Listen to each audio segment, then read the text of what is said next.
Bro Indra Gunawan. Ya, terima kasih bang. Kapan nyampe bang?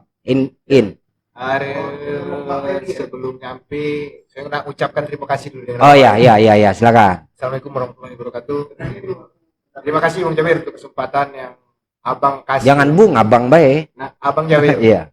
Terima kasih Bang Jawir untuk kesempatan yang Abang kasih. Sebenarnya nggak percaya nih Bang. Ya. Kok tiba-tiba Bang Jawir nelpon gitu ya. Iya. Seorang Bang Jawir nelpon gitu loh. Ini ada apa nih? Cuman ngelihat Bang Jawir udah punya podcast. Ya. Langsung mikir orang mungkin kayaknya mau diajak cerita atau gimana. Nyampe ke Tebo kemarin di hari Sabtu sore Bang. Apa dari Lampung ya? Dari Kalianda Lampung. Kalianda Lampung. Sudah berapa tahun di Lampung? Di Kalianda Lampung alhamdulillah sudah masuk tahun kelima sudah Bang. Tahun kelima dari setelah meninggalkan Tebo lah ya. Meninggalkan Tebo tepat tahun itu berapa? 2015 Bang. 2015 tanggal 31 bulan Agustus. Masih ingat Bang. Sejarah hidup ya. Sangat kalau sejarah hidup harus diingat. Harus diingat Bang. Sekarang kerja di mana itu? Sekarang alhamdulillah bekerja sebagai konselor adiksi di Loka Rehabilitasi BNN Kalianda Bang. Kalianda berarti Lampung ya? Lampung, Provinsi Lampung. Cuman kabupatennya Lampung Selatan itu. Dulu sempat direhab di sana ini? Rehabnya dulu kebetulan di Bogor Bang, di Lido. Nanti kita ngomong soal rehabilitasi nanti dulu. Oke Bang. Kapan percisnya Indra masuk ke dunia, ke lembah hitam itu? Dunia hitam. Oh, berat dunia itu. Dunia hitam. Aduh. Kalau mengenal mungkin Pak ya. Iya. Dari awal kenal pertama kali narkoba. Ini kita pakai bahasa Indonesia atau pakai bahasa daerah? Pakai campur-campur aja, campur-campur. Kadang-kadang pakai bahasa Indonesia, kadang-kadang pakai bahasa Tebo. Ya, terserah. Ini Bang, kalau untuk pertama kali kenal yang namanya narkoba itu kalau nggak salah ini ganja atau sabu dulu nih Bang. Berapa? Emang banyak pakaian? Bukan banyak pakaian Bang. Sebenarnya bukan banyak pakaian Bang. Tapi lebih gini Bang, apa namanya? Ada mungkin beberapa macam lah. Iya, pertama sekali pakai apa? Kayaknya pertama kali kenal itu kenal ganja Bang, pertama kali. Oh, kenal ganja. Pertama kali kenal itu ganja. Itu abang-abangan kita ini lah yang kenalin Bang. Senior lah ya. Dari awal itu emang SMP sudah belajar ngerokok. SMP sudah ngerokok, kayaknya salah kalau tidak salah kenal ganja itu di kelas 3 SMP, di kelas 1 SMA lagi. Mati. Nah, kalau untuk sabu itu pertama kali kenal, pertama kali coba itu sekitar di kelas 2 SMA. Momen itu masih ingat tuh Bang, pertama kali nyoba.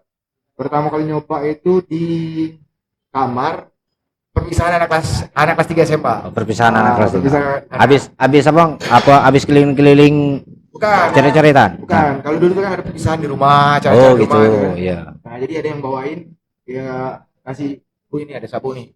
Karena kan namanya lagi SMA kan pengen tahu. Cuman di itu kelas 2 SMA. Kalau nggak salah kelas 2 SMA. Perpisahan anak kelas 3. Nah, itu pertama kali coba emang nggak tahu rasanya gimana, Bang. Karena cuman dikit mungkin ya. Iya. Dikit terus juga. Ya udahlah, ala kadar yang penting coba. Nah, itu pertama kali itu, Bang. Habis itu berlanjut lebih sering rutinnya ganja.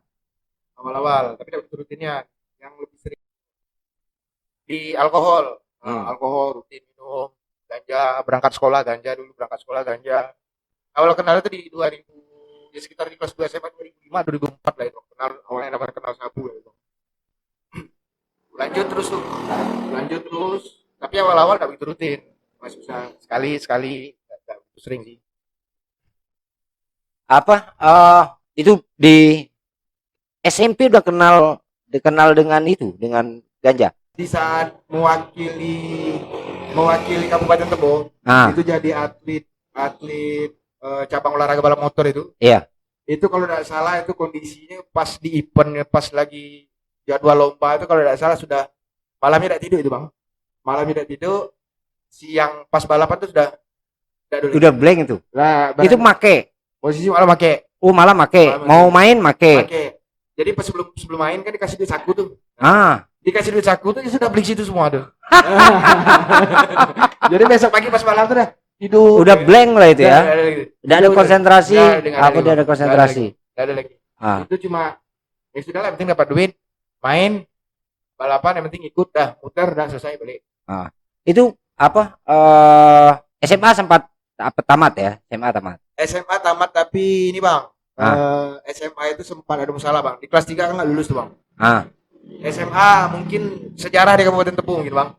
SMA kelas 3 yang 2 tahun itu mungkin cuma rombongan Indra lah, cuma rombongan kami lah cuma. Gimana? SMA kalau tinggal kelas masih biasa lah ya. Iya. Tapi kami tuh SMA-nya kelas 3 2 tahun. Sudahlah tidak lulus, ngulang lagi setahun. Jadi kawan-kawan yang serempak kelas 3 itu lah kuliah semua. Kami ini ngulang lagi setahun. Oh, apa ngulang apa? Ngulang lagi. Belajar, memang belajar. Memang benar-benar belajar. Memang benar-benar belajar kan? Karena pas zaman itu kan paket C. Paket C. Enggak mau lah sekolah 3 tahun, cuma dikasih paket C kan. Iya. Akhirnya Harusnya ngulang lagi. ngulang setahun lagi. Iya, memang dulu ada memang sistem pendidikan seperti itu memang ada. Oke. Kalau di ketika sekolah SMA itu rutin pakai sabu?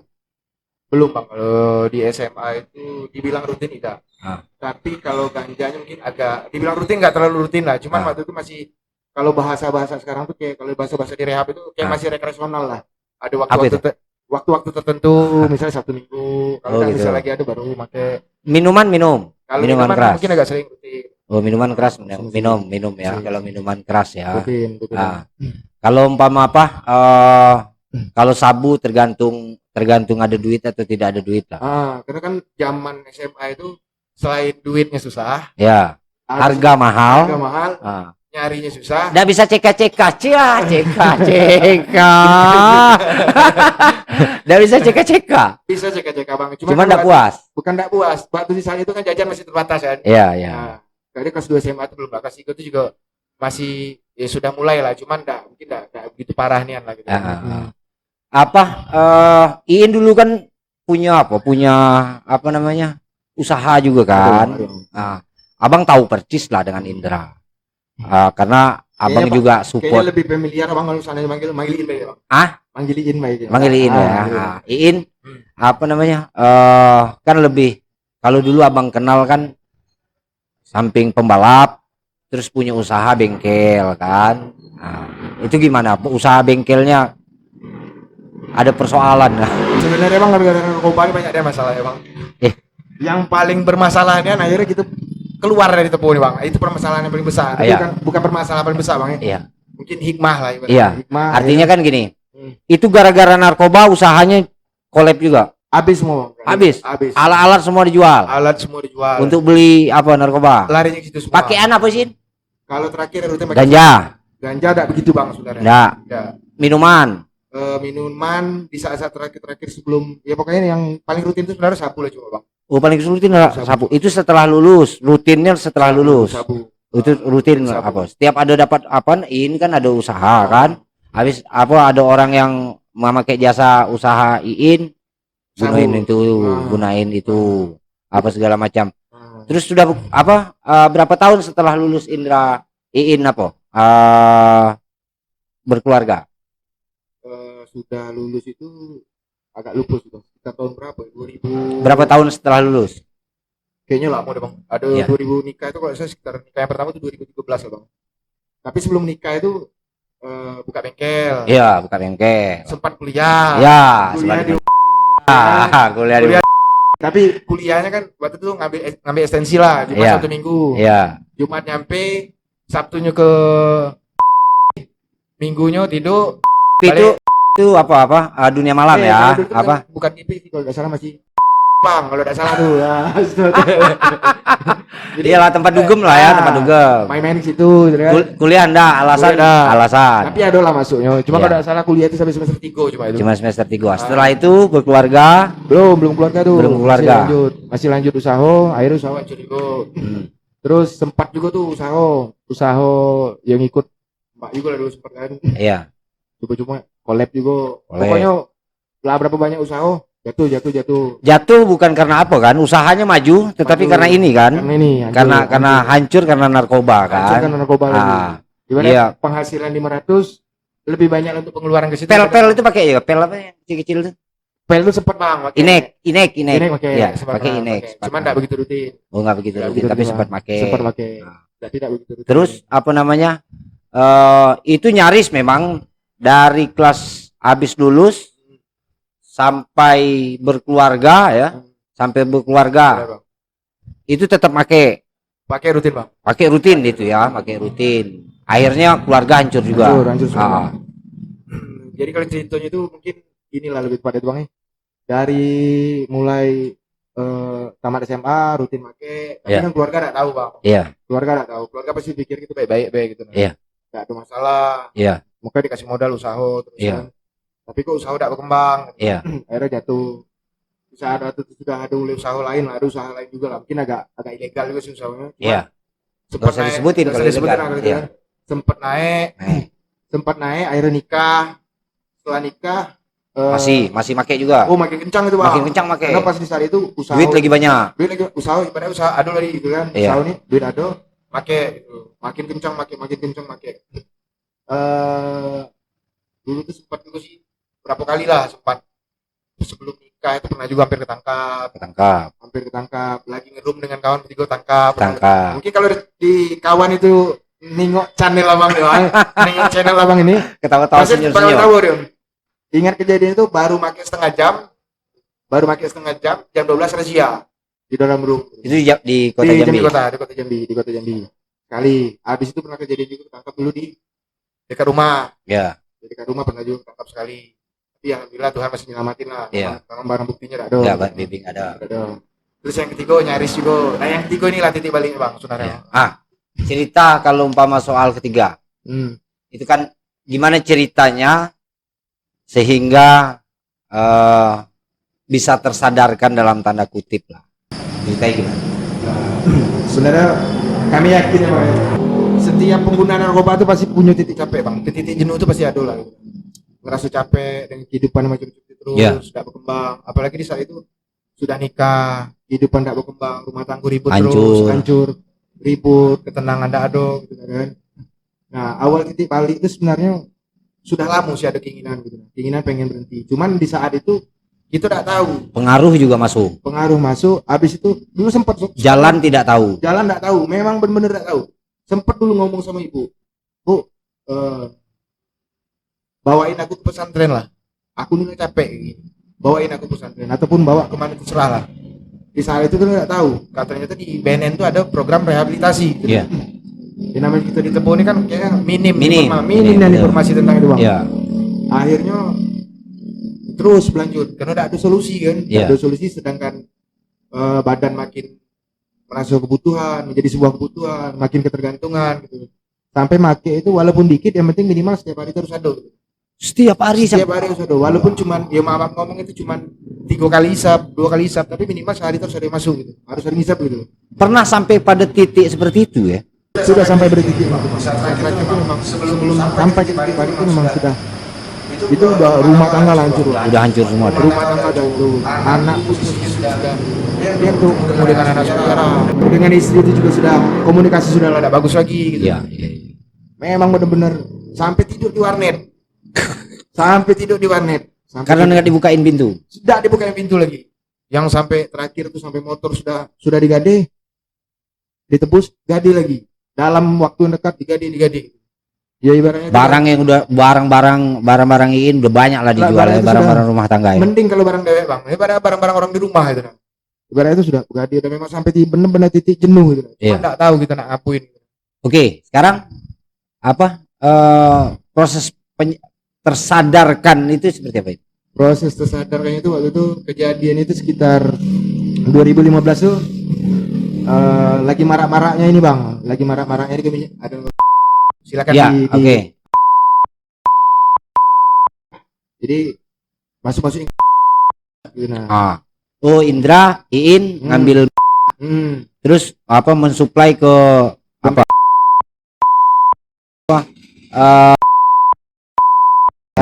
Ya. Masuk situ kan lancar tuh. Ya. Nah, itu tuh rutin lah. Karena kan aktivitas rutin berangkat balik. Nah itu bilang rutin lah pakai gitu. Makin rutin. Jadi pas ada satu kejadian malam Itu udah ada hampir 2 hari 2 malam nggak tidur bang. Udah hampir 2 hari 2 malam nggak tidur. Malam masih mau kerja kan, masih mau kerja mau coba lah mau beli.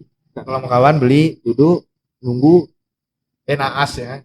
Kawan kena. Oh, Iin ngasih duit ke kawan, suruh kawan yang beli. Bukan nyuruh beli, ini ngajak pakai berdua nih. Oh, pakai berdua. Nah, mungkin kawannya kena ada rasa empati ngelihat capek kan. Capek. Udah lu tunggu aja di rumah deh.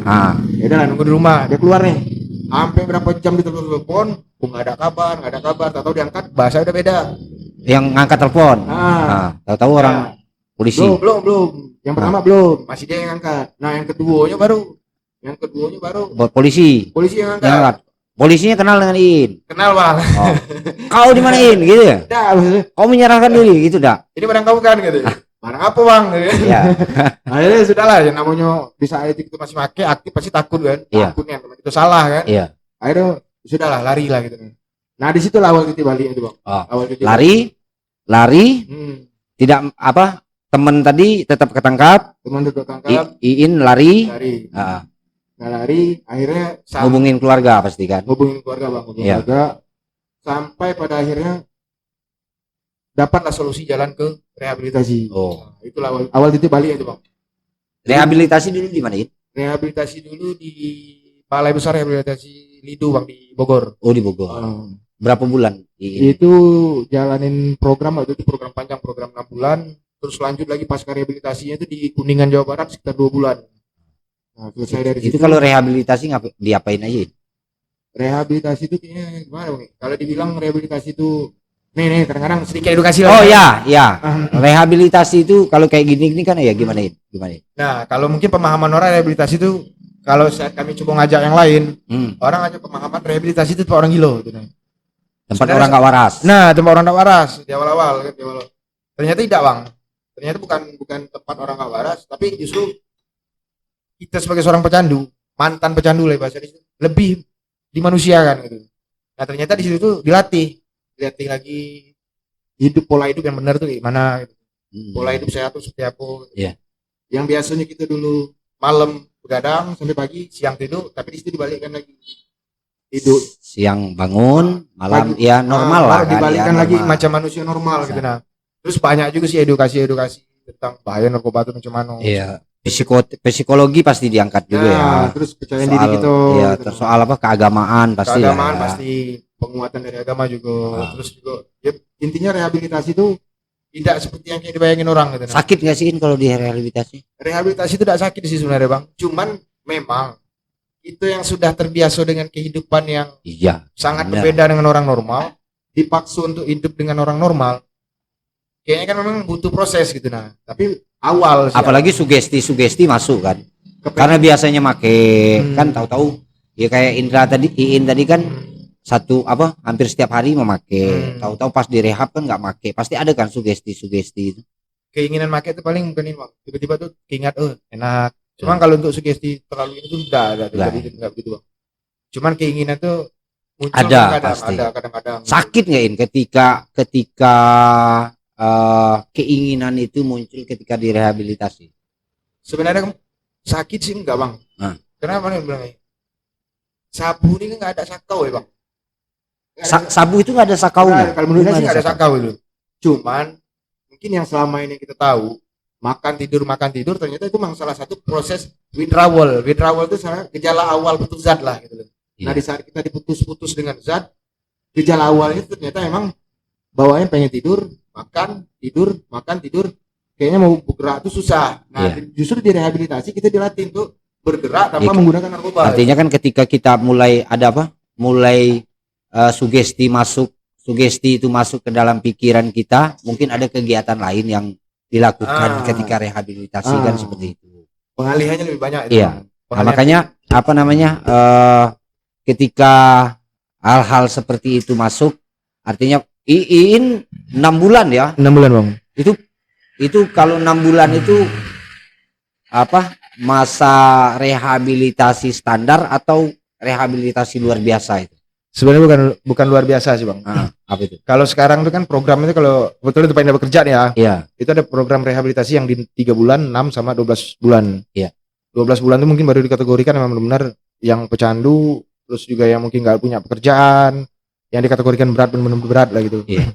Tapi kalau indra keenam itu di saat itu memang cuma 4 sampai 6 bulan. Iya. Nah mungkin dikategorikan ya lumayan berat lah mungkin. Iya. Dengan tingkat pemakaian lumayan berat lah gitu. Itu rehabilitasi 6 bulan. Habis itu Lanjut paskanya. pasca rehabilitasi. Pasca rehabilitasinya itu lebih ke mengembalikan kita sebagai mengembalikan kita ke masyarakat lah gitu. Iya. Fungsi kita ini di masyarakat seperti apa? Itu kemana lagi? Di Kuningan itu dong. Kuningan tuh ngapain? Di Kuningan Jawa Barat itu waktu itu lebih diajarkan ke sosialisasi nih. Mulai bersosialisasi dengan masyarakat, diajarin Ketemu dengan masyarakat.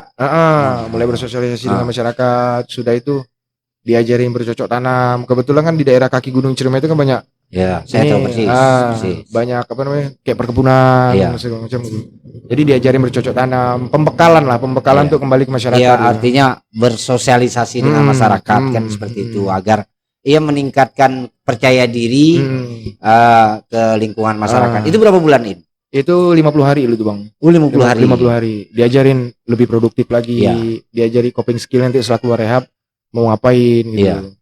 Nah, terus setelah dari situ? Nah, di saat itu memang kebetulan itu memang Tuhan sih Bang ngasih jalan Bang. Iya. Sebenarnya semua itu memang jalan Tuhan, doa ibu lah paling kuat mungkin Bang. Itu doa ibu. Doa keluarga. Nah, doa keluarga, doa ibu, doa orang tua lah yang pasti Bang ya. Bisa sampai titik yang sekarang gitu. Iya.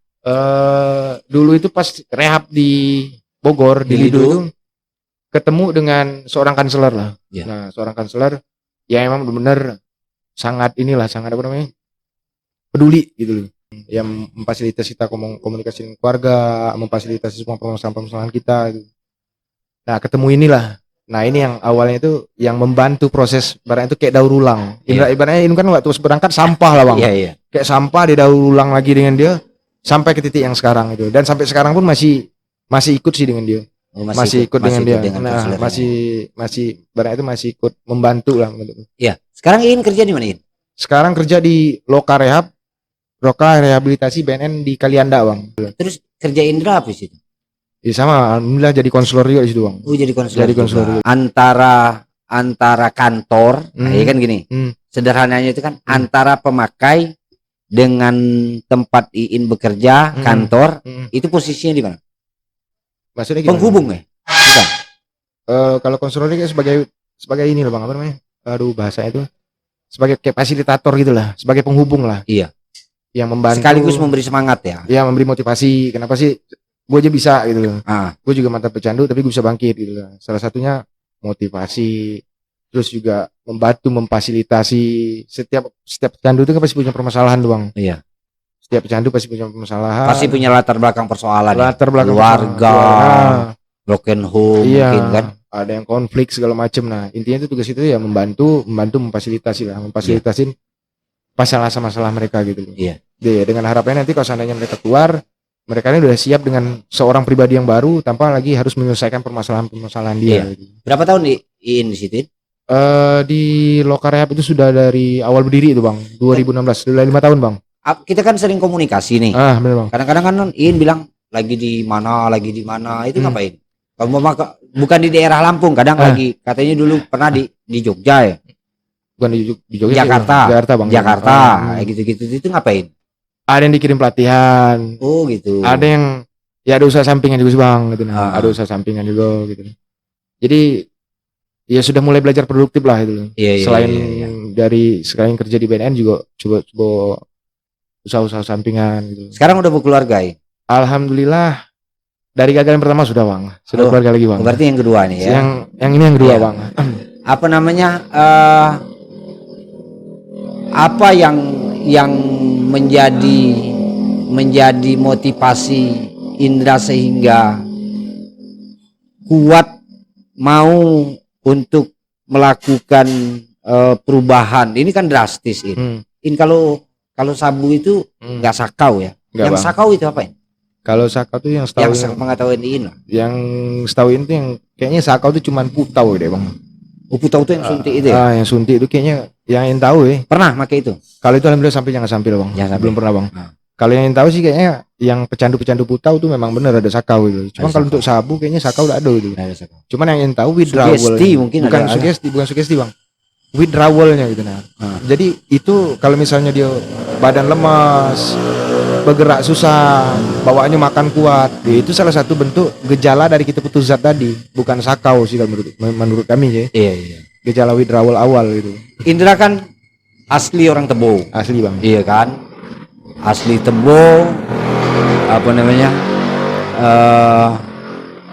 Ini kan pengalaman yang sangat berharga kan? Berharga nih bang. Iya kan? Dari jurang, terus sekarang bisa hidup percaya diri. Apalagi kalau kadang-kadang kalau umpama pemakai atau pecandu seperti itu kan, pemakai seperti itu untuk bisa hidup normal dalam tanda kutip itu kan agak susah. Pernah nggak pengalaman ini atau minimal Indra Iin menarik kawan-kawan? Abang kan nggak bukan pengen Iin pasti tahu lah di Tebo ini siapa pemakai. Dikit banyak tahu lah. Nah, tahu kan? Mungkin Bedi juga tahu kan. Tahu, Abang bukan itu pertanyaan Abang. Pernah nggak Iin coba untuk bawa ini kawan-kawan dulu, yuk sama-sama kita sama-sama kita sadar ngapain sih gini-gini, harus pakai gini, sudahlah gitu-gitu. Udah ada belum yang diajak untuk tersadarkan gitu loh? Ada bang, ada sih bang. Tapi emang awalnya berat bang. Awal pertama kali ngajak tuh awal masuk ke mereka ya. Pasti mereka minim percayaan. Jangan kan itu bang. Kami keluar dari rehab itu berat badan mungkin ada sekitar 65 kilo lah bang. Keluar rehab kan, dari awal masuk cuma 43 kilo.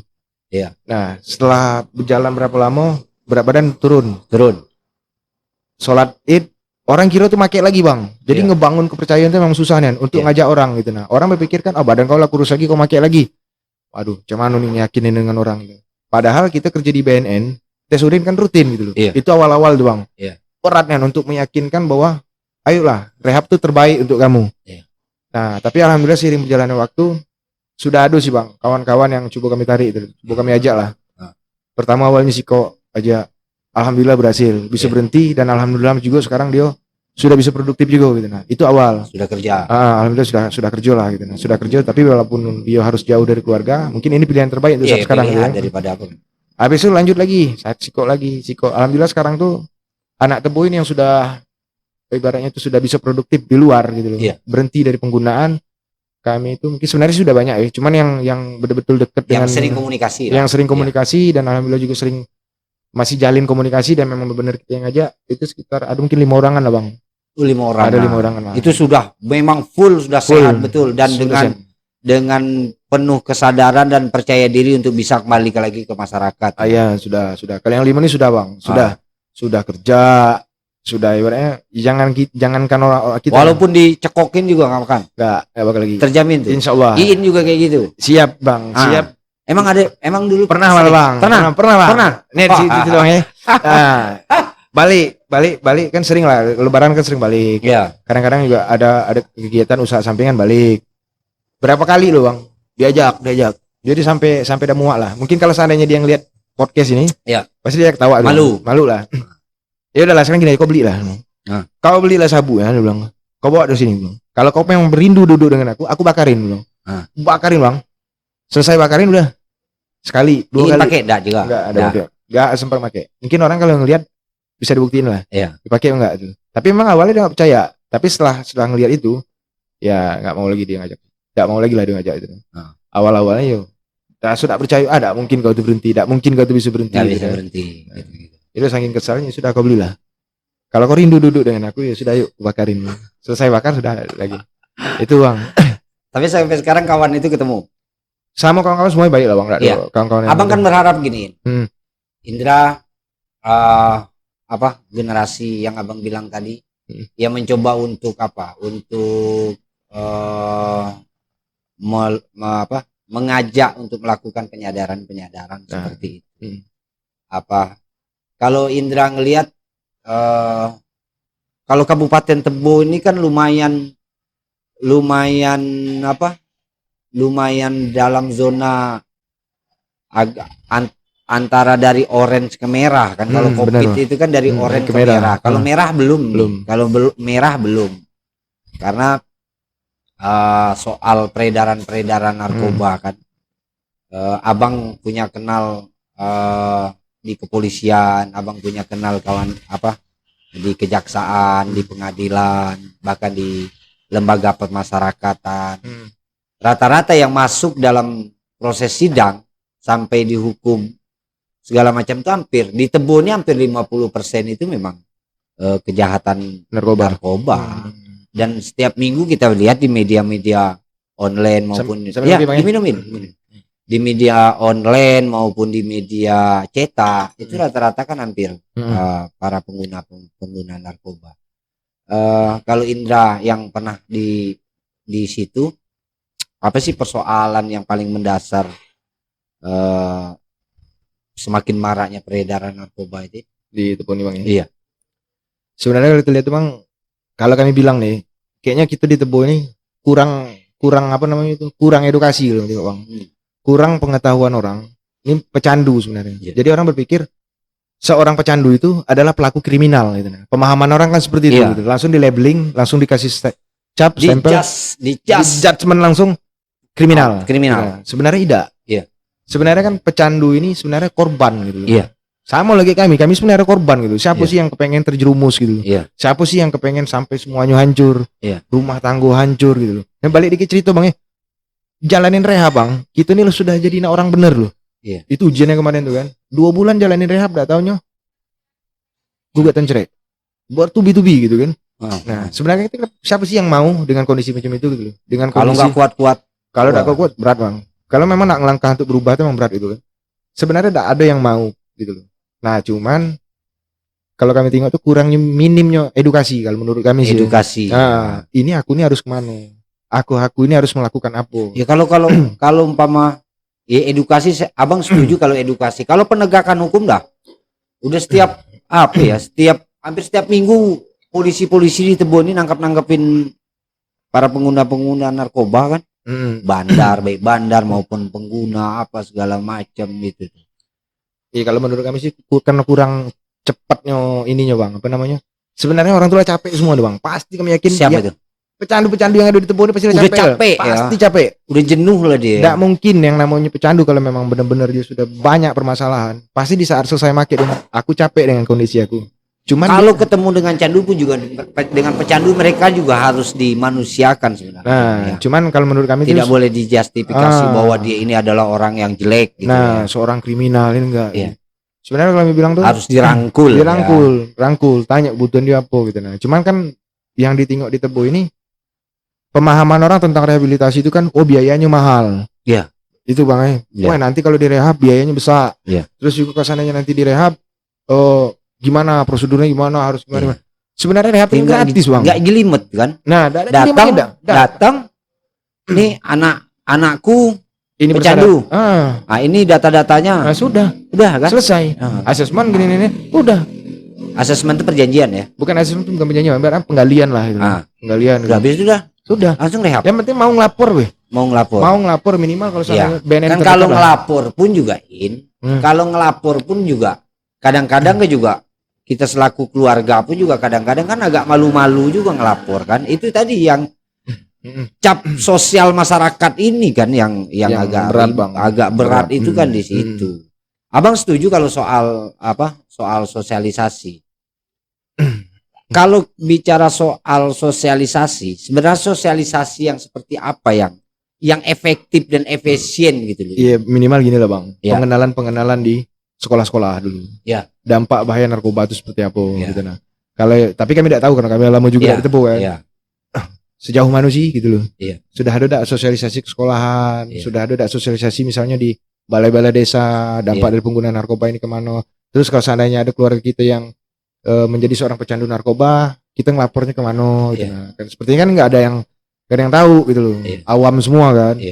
Nah, yang ikut dengan kami ini kan rata-rata yang Ya kayak kami juga terbatas lah bang ngasih informasi semua tuh. Kadang-kadang kan gini, Hmm. kalau soal sosialisasi kan kadang-kadang itu kan sosialisasi yang menjenuhkan kan. Menjenuhkan gitu. Maksudnya menjenuhkan kalau umpama kita bukan seorang pemakai, ada sosialisasi narkoba, kita kan jenuh, terserahlah yang itu kan untuk pemakai, kan gitu-gitu. Ada nggak trik-trik khusus gitu deh? Kalau umpama kita ini mendapati orang dia pemakai, dia pemakai kan, pemakai. Ada nggak trik-trik khusus bagaimana persuasif dengan pemakai itu? Selain dari pendekatan hukum ya ini ya. Kalau pendekatan hukum kan tinggal lapor polisi, Pak dia itu pemakai, pakainya di sini, sering belinya di situ, kan gitu-gitu. Habis itu ditangkap kan gitu. Ini kalau terlepas dari persoalan hukum, pendekatan persuasif ke pemakai itu caranya ada nggak? Sebenarnya bukan cara uang kalau kami bilang bang. Iya. Oke, cara ada juga sih. Cuman yang jadi pertanyaan besar ya, yang nak kita dekat ini nih, dia ini ada keinginan mau berubah tidak itu? Ataukah dia memang masih berasa tidak ada masalah dengan pemakaian dia? Nah kebanyakan kan macam itu tuh. Dia ngerasa tidak ada masalah. Nah gimana kita mau dekat gitu loh? Kita mau dekat, ya aku make ngabisin duit tidak? Iya. Ya kan? Tidak ganggu kau. Tidak maling harta kau. Aku tidak ngabisin barang di rumah. Iya. Aku make masih dalam tahap-tahap wajar. Nah kebanyakan kan macam itu bang. Bilangnya wajar. Wajar ya kan. Padahal kan sebenarnya sudah ketergantungan. Tinggal menunggu waktu hancurnya lagi gitu. Nah kalau kami tengok itu sebenarnya tergantung orangnya dulu. Kalau memang orangnya itu sudah mau, memang sudah ada keinginan untuk berubah, sebenarnya gampang sih. Yang penting ada keinginannya dulu. Cuma kalau orangnya sudah ada keinginan untuk berubah, dia ngerasa masih baik, nah ya susah. Jalan satu-satunya harus dilaporkan ke pihak berwajib. Ya dilaporkan ke pihak berwajib. Ya kan salah satunya kan untuk menyadarkan orang itu kayak gitu kan. Nah, terkadang harus udah pendekatan hukum aja kita gunakan biar polisi yang tangkap. Ya itulah mungkin jalan terakhir lah. Jalan terakhir kan. Kalau kayak Indra kemarin kan, Indra itu sebenarnya kalau abang flashback itu kan dalam posisi agak enak dikit, temen yang ketangkap. Kalau umpama temen itu nggak ketangkap, Iin nggak lari, mungkin belum masuk sampai sekarang. pasti akan make terus. Pasti akan make terus kan. Ada momentum orang itu harus tertumbuk dulu ke dinding gitu lah. Harus dihajar dulu dia harus nabrak beton dulu baru dia tahu bahwa nabrak itu sakit kan gitu. Harus tahu dulu dia sakit kan. Ya solusinya memang itu. Kita sudah melakukan persuasif, ternyata tidak bisa membuat dia sadar juga untuk memakai. Ya harus kita lakukan pengaduan ke pihak berwajib kan. Karena memang yang rata-rata yang keluar dari Tebo ini, itu memang semuanya memang udah ngerasa capek dan sudah angkat tangan. Udah curhatnya, curhatnya sama ini. Ya, gue udah capek bang, gue udah capein. Apa nih solusi? Tolong bantu gue jalan. Ya udah cabut lah. Nah tapi ada juga bang, ini bagaimana Tebo nih? Ada juga yang dia ini sebenarnya udah parah. Mungkin ada teman dekat juga ada. Mungkin kita sudah mencoba untuk ngasih tahu. Ya udahlah, lu tuh kebutuhan lu ini loh. Walaupun sebenarnya lu mau usaha kayak gimana pun juga, kalau seandainya kondisi lu masih pakai sekarang, lu tuh nggak bakal ini loh, nggak bakal berhasil enggak gitu. Tapi tetap dia ngerasa masih, ya udah gua nggak butuh. Masih pede lah dia. Masih pede dengan memakai. Ada juga bang berapa orang yang coba kami ajak, tapi mental. Padahal tadi kondisi lu parah bener sudah. Berarti secara finansial udah hancur, usaha udah hancur. Tapi tidak mau mengaku bahwa aku santai aja bro. Aku santai tapi terus. Ngomong santainya sambil palanya geleng-geleng kan. Makanya bilang banyak sih bang. Kalau cita-cita itu sebenarnya ya kena gitulah ngerasuin. Dampaknya dari manfaatnya lah, bukan dampak. Manfaatnya dari bisa berhenti narkoba itu ya menurut kami banyak bang. Nggak ada kan manfaatnya memakai narkoba? Ada emang manfaatnya? Nggak ada manfaatnya bang. Cuman bisa tidak tidur selama 2 hari 2 malam. Tidak tidur, duduk di warnet ya kan, main judi, ujung-ujungnya itu bang. Tidak ada manfaatnya. Maling. Ujung-ujung habis pakai duduk cerita enak ya kan. Wah, buka usaha ini. Dunia udah milik dia lah kan. Kalau udah pakai. Selesai pakai, habis bius tidur. Besok pagi tinggal kayak gini lagi kan. Itu ulang lagi kan. Ulang lagi, cari duit lagi. Enggak selesai. Jual barang, enggak ada barang, jual ini, rumah tangga hancur, ribut segala macam. Kalau dibilang manfaat, kami pengen nanya sih apa sih manfaatnya posisi sekarang ya baru bisa ngomong bang. Kalau dulu enggak bisa juga bang. Kalau dulu ada yang nanya kayak gitu, jangan soalim lah kau. Tidak usah. Kau belum ngeraso. Kalau dulu kan, kau Iya. belum ngeraso. Memang benar bang. Ya namanya, ya narkoba itu tidak kita pungkiri lah. Saya memang benar enak. Tapi kalau sudah kita nyoba sudah memang benar enak aja. Cuman yang dipertanyakan itu manfaatnya apa gitu nah. Apa sih manfaatnya dari pakai sabu? Nggak ada sama sekali kan. Nggak ada manfaatnya bang. Hancur semua justru Hancur. kan. Sekarang justru lebih fresh. Lebih fresh. Wajah udah semriwing Nah, kan. walaupun hitam tetap masih bang ini. Kalau hitam itu bawaan. Dari dulu kan. Bawaan lahir itu, nggak bisa diapa. Tapi setidaknya kalau sekarang tuh lebih bisa ngargain duit bang. Oh gitu. Nah, kalau dulu dapat duit 150 ada ribu, dulu dikit udah mulai tuh. Pikirannya Pikir udah di situ. bercabang-cabang lah itu Nah, kan. dari duit 100 ribu nyari kawan untuk nambah. Tapi kalau sekarang duit 100 ribu panjang gitu loh, bisa beli rokok Untuk beli untuk anak. untuk anak, Untuk belanja bini. istri. Nah, lebih bisa menghargai duit walaupun dengan nominal yang kecil. Gitu. Iya, iya. Tapi kalau dulu megang duit 300, nominalnya itu kayaknya bunyinya apa yang 300, tapi tidak ada arti gitu nah. Iya. Tidak ada manfaatnya, sekarang tidak ada manfaatnya. Kalau rehabilitasi kalau di Jambi ada rehabilitasi. Rehabilitasi kalau salah di Jambi ini ada sih swasta kayaknya bang. Oh, ada swasta, swasta. sama kita di rehabilitasi itu di rumah sakit jiwa bang. Oh gitu. Rumah sakit jiwa kalau tidak salah ada itu. Ada rehabilitasi. Ada kayak rehabilitasi gitu. tergantung. Banyak orang-orang Jambi yang di sana itu. Kalau sekarang udah rame bang. Nah, Sudah rame. Sudah mulai rame. Penduduk Jambi udah rame di situ. Sudah mulai rame nih penduduk Jambi. Nah, Udah bikin pemilihan RT RW belum? belum sampai. Tapi sudah mulai bang. Kalau dulu kan, kalau di tempat kami kerja itu lebih dominannya Palembang, Sumatera Selatan lah. Kalau dulu. Sumatera Selatan sama Sumatera Selatan sama Bandar Provinsi Lampung. Iya. Ada Bengkulu paling satu, ada dari pulau-pulau Jawa ada paling dikit gitu. Jambi ini boleh dibilang jarang. Nah kalau sekarang udah mulai naik nih, udah mulai. Tapi bukan daerah Tebo. Itu yang sedih bang. Justru orang-orang provinsi Jambi, tapi bagi kabupaten justru lain sedih ya kalau bukan dari Tebo ya. sedih bang. Gitu. Bukan karena pemakai tidak ada di Tebo enggak. Bukan. Sebenarnya Tebo banyak Bang. Banyak pemakai Bang, kan. gitu, Bang. Tapi kenapa enggak mau cadar Nah, kembalikan? kita sudah coba mengajak gitu kan. Iya. Contoh sudah ada gitu nah. Ya bukan berarti diri kami baik, enggak gitu. Iya. Cuma setidaknya aku bisa berhenti loh. Sudah 6 tahun aku berhenti dari penggunaan gitu. Yang sedihnya itu setiap masuk ya mungkin daerah-daerah Batanghari. Nah, itu yang lebih banyak, lebih dominan gitu loh. Iya. Batanghari. Ya Terus karena kawan-kawan Jambi. Iin kan banyak di sana. Ada lah gitu loh. Ah. Justru kok kenapa anak Tebo ini susah diajak gitu loh. Sebenarnya Tebo banyak loh, Bang. Abang mungkin tahu Iya, lah. efektifnya seperti apa itu kan itu tadi ya. Hmm. Terus ada nggak sih kalau pengaruh secara kelembagaan formal maupun non formal? Maksudnya Kalau sini kan di Tebo ini kan baru ada kan BNK, Badan Narkotika Kabupaten, kabupaten di bawah ya naungan kan? Pemda kali Bang. Iya, di bawah naungan Pemda. Nggak sama kayak BNN. Kalau BNN kan berdiri sendiri atau segala macam itu kan. Itu mempengaruhi nggak itu sebenarnya? Sebenarnya enggak lah, Bang. Kalau menurut kami sih, tergantung orang yang bekerja di dalam lah, Bang. Iya. Kalau memang fungsinya memang untuk memberantas narkoba, edukasi, memberikan pencegahan kan sebenarnya bisa sih. Kan ada ya kalau masalah anggaran kami tidak pengen tahu lah ya. Iya, Minimal sama-sama. aktif lah gitu loh. Iya. Mereka sebagai penggiat anti narkoba ya minimal aktif gitu. Iya, jangan apa kalau Abang lihat kan pihak kepolisian kan lumayan apa Wah, lumayan aktif. Kalau Tebo, aktif Kalau Tebo, Bang, aktif, aktif. ya Abang sering kadang ketemu, kadang mengikuti kegiatan-kegiatan sosialisasi tentang bahaya narkoba. Narkoba. Kalau kami malah aktif juga tuh Bang nengok Bang. Aktif melihat kan Di medsos itu. di media sosial berita Tebo. Iya, iya, iya. Asal yang kepampang foto di di apa namanya? Di berita. Pokoknya banyak lah berita-berita Tebo kan. Kami Iya. ngikutin semua tuh. Asal tertangkap kawan. Asal tertangkap kawan. Jadi di LP lah rame gitu loh.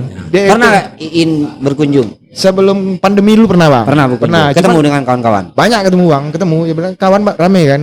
Nah, apalagi kawan pas bareng yang tangkap kami dulu kan sempat juga lihat dalam kan. Rame, apalagi kayak sekarang kan asal ketangkap kawan. Ada yang udah keluar masuk lagi ya kan. Aduh, saya bilang sampai kapan gitu loh. Sampai kapan mau selesai berakhir di penjara gitu. Kawan ini yang Iin suruh beli itu udah punya anak sekarang. Oh, sekarang hidup udah bagus lah. Hidup udah bagus. Udah cerah masa depan. Udah cerah lah. bener Bang. Ah. Udah memang berhenti. Dia juga udah berhenti juga kayak Bang. Iya. Ternyata memang Udah nggak ngerokok lagi. Udah Sering nggak ketemu ngerokok. dengan abang. Sering Bang ya. Kayaknya udah jadi titik balik lah sama dia Bang. Iya. Sama-sama ketemu titik balik, malah lebih hebat dia malah Bang. Iya. Dia tanpa rehabilitasi tapi dia bisa berhenti juga bisa gitu. berhenti. Nggak merokok lagi, sholat rajin Iya, ya kan. sholat rajin. Kalau kami masih sholat masih Bolong-bolong lah, lah. Iya, tapi masih masih ingat lah sama Tuhan Bang. Iya. Alhamdulillah masih ingat sama Tuhan gitu. Artinya ya kalau make nggak lagi lah. Ya, kan. Bang. Ya. Ke depan harapan seperti itu. Abang sangat berharap betul Iin bisa menelurkan, mungkin ini salah satu media untuk melakukan proses penyadaran terhadap yang di luar sana yang masih pakai narkoba. Apa sih pesan Iin terhadap mereka-mereka yang sampai hari masih warawiri dengan barang-barang tersebut? Kalau pesan kami sih bang, jangan malu bang, jangan malu jangan malu dan jangan, memang melakukan perubahan itu memang berat bang. Untuk memulai melangkah melakukan perubahan itu memang berat. Ya.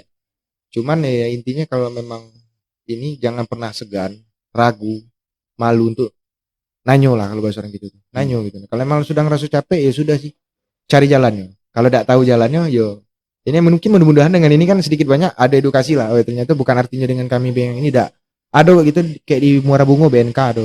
Yang terdekat masih masuk itu juga BNK Batanghari kan ada. BNK Batanghari. Itu ada tempat rehabilitasi? Bukan tempat rehabilitasi bang, minimal kita bisa ngadu situ bang. Ngadu ke situ nanti difasilitasi untuk dibawa ke negara bang. Kalau umpama para penonton channel podcast Jawir masih ketergantungan dan pengen berubah, DM aja ke kita, admin akan sondingkan, akan langsung kasihkan alamat serta kontaknya Indra Gunawan ini, Iin. Kalau enggak boleh ngelapor langsung ke BNNK Kabupaten Batanghari juga boleh bang. Oh langsung.